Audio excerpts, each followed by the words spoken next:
was around 2 a.m. when I got a Facetime call from my sister.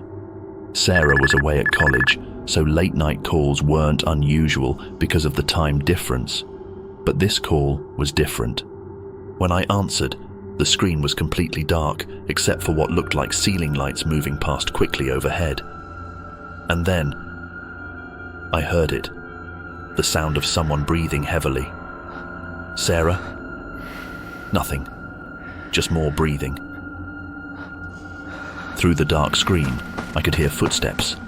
The camera occasionally caught glimpses of streetlights, trees passing by. Sarah was clearly running. Sarah, what's happening? Are you okay? Finally, her voice came through. Someone's following me. I'm almost back to my dorm. Please don't hang up. I stayed on the line, completely helpless, listening to my sister's ragged breathing, until finally I heard a door slam, followed by the sounds of her climbing stairs. When she turned the camera to show her face, she was pale, terrified. Through broken breaths, she explained everything. She'd been walking back from the library when a car started following her, slowly, creeping along the street. When she changed her route, someone got out and started following her on foot. That's when she started running and called me.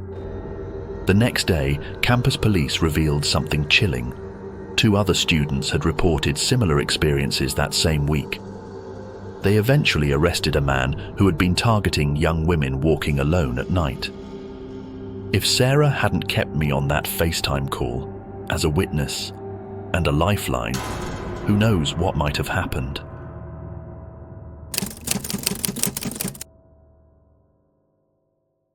I was on a Facetime call with my friend Emma one night.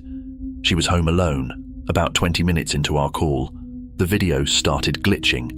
This happens sometimes with poor connection, so I didn't think much of it at first. But then I noticed something disturbing. Every time the video glitched, there seemed to be a dark figure standing in the doorway behind Emma.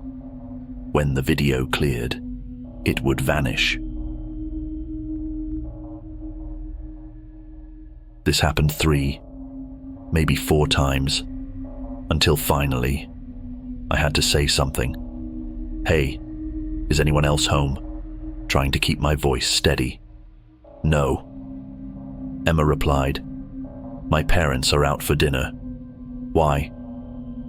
The video glitched again, and this time, I took a screenshot.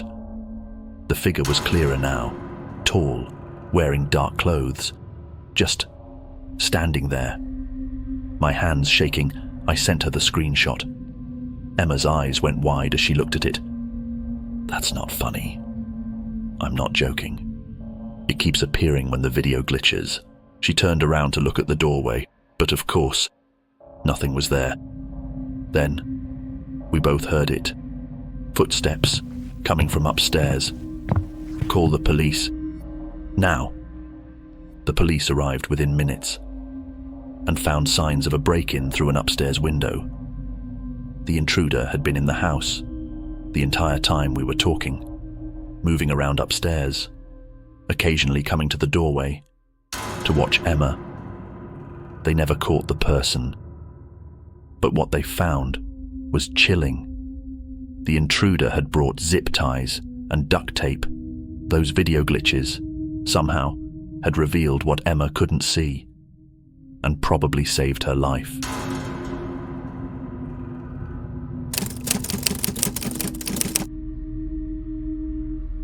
It was midnight when my phone lit up with a Facetime request from my girlfriend Anna. But when I answered, something was off. Instead of a video feed, I just saw her profile picture. I could hear what sounded like muffled music in the background. It was faint, but rhythmic, like someone was playing music in another room. Anna? No response. I tried again. Anna, can you hear me? Still nothing. I was about to hang up when something caught my eye. The profile picture. It was new, and I didn't recognize it. The photo showed Anna, lying in her bed.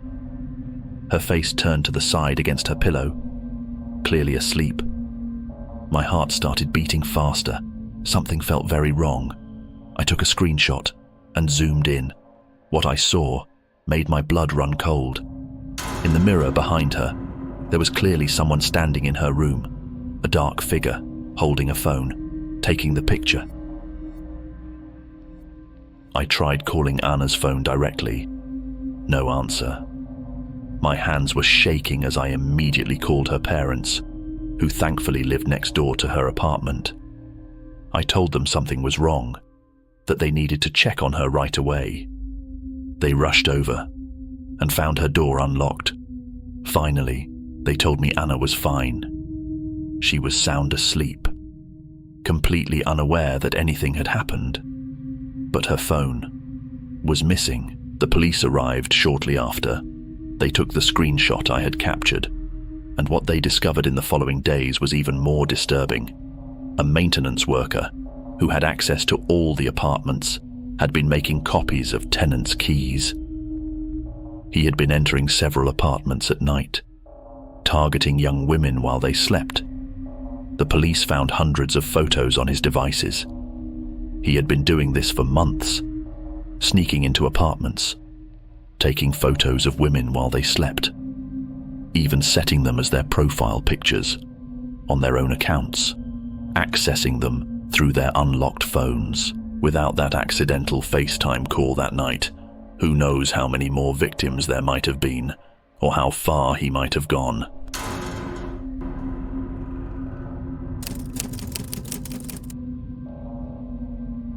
I was FaceTiming with my roommate Jess while she was visiting her parents for the weekend. She was in her old bedroom, showing me some stuff she found in her closet from high school. "Oh my God, look at this!" she laughed, holding up an old yearbook. But I wasn't looking at the yearbook.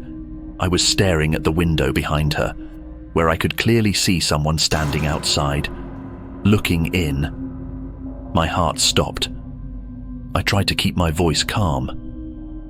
"Hey Jess, are you home alone right now?" "Yeah, my parents went to dinner." "Why?" "I need you to slowly get up and go downstairs." She must have heard the fear in my voice because she didn't question it. As she walked downstairs, I could hear her breathing getting heavier. "What's wrong? Call the police. There's someone in your backyard. I saw them at your window." The police arrived within minutes. They found fresh footprints in the mud under her window and a ladder propped against the side of the house. But what made my blood run cold was what they found on the person's phone when they caught him a week later. Dozens of videos of Jess in her room from previous nights. He had been watching her every time she came home to visit for months.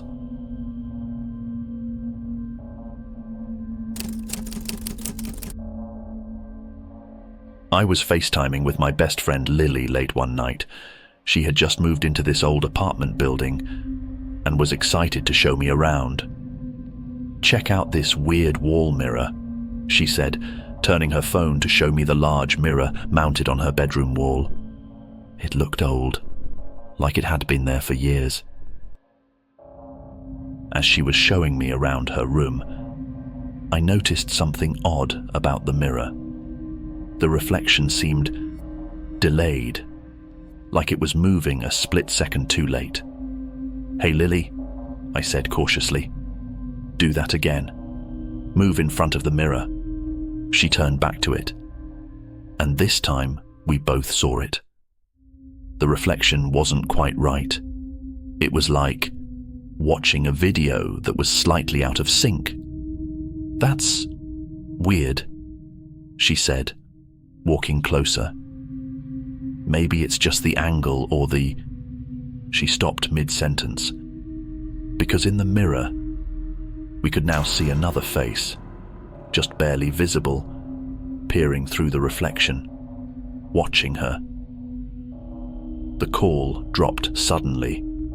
When it reconnected a minute later, Lily was outside her apartment, shaking.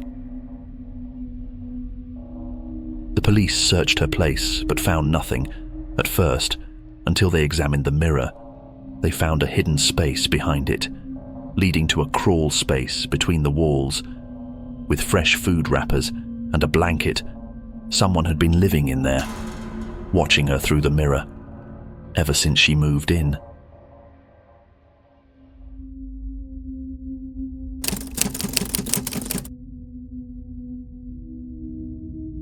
I was FaceTiming with my girlfriend during her night shift at the hospital.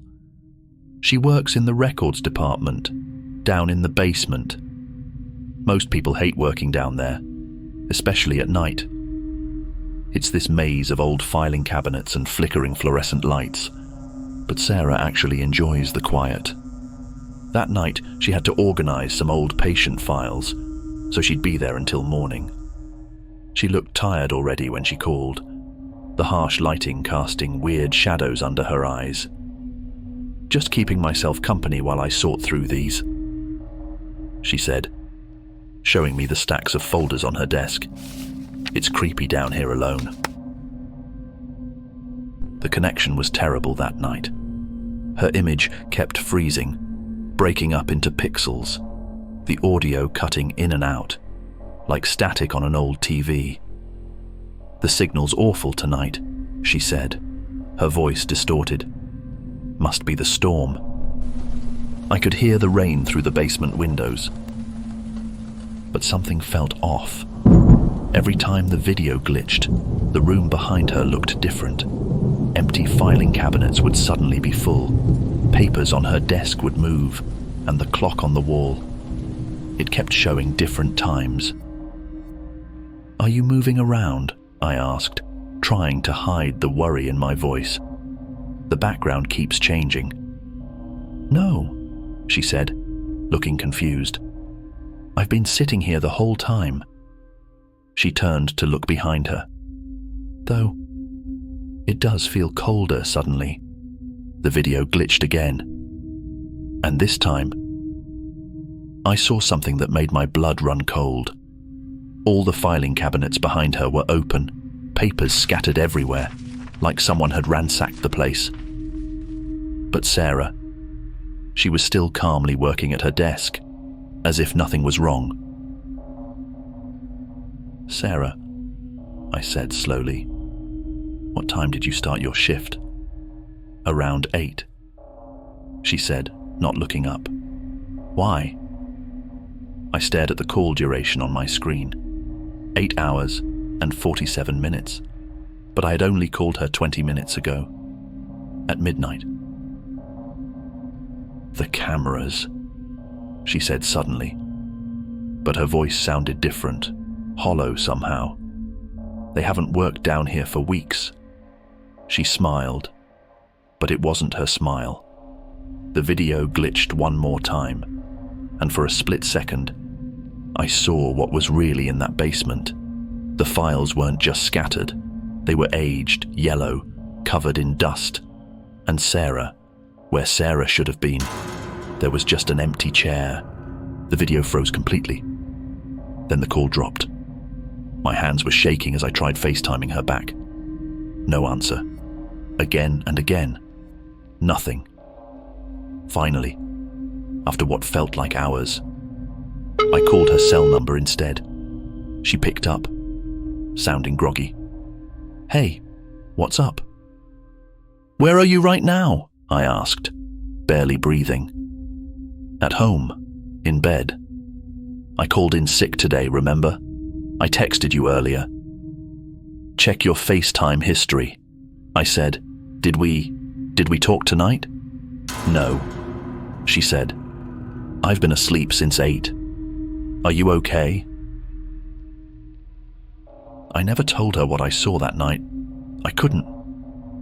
But a week later, when they finally reopened the basement after the renovations, they found something strange. In one of the old filing cabinets, a security report from 20 years ago. about a night shift worker who disappeared. They never found her, but her last known location was sitting at that same desk where Sarah usually works. To this day, I don't know who or what I was FaceTiming with that night, but whenever Sarah mentions working late, I find myself staring at my phone, wondering if something else might answer her call.